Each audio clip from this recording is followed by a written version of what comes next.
বাংলাদেশ সীমান্তের কাছে শিলিগুড়ি করিডোরে ৩টি সেনা ঘাঁটি স্থাপন করেছে ভারত।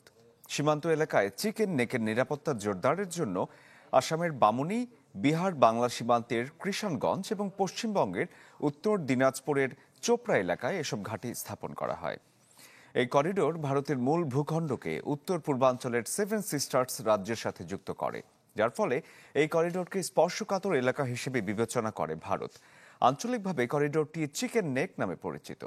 এটি হাতছাড়া হলে সেভেন সিস্টার্সের সাথে ভারতের মূল ভূখণ্ডের স্থল যোগাযোগ বন্ধ হয়ে যেতে পারে।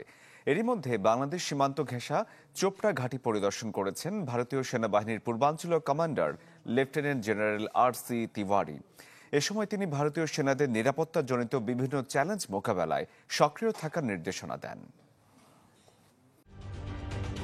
ঢালাইয়ে দৃঢ়তা, নির্মাণে নিশ্চয়তা, প্রিমিয়ার সিমেন্ট, ঢালাইয়ের রাজা।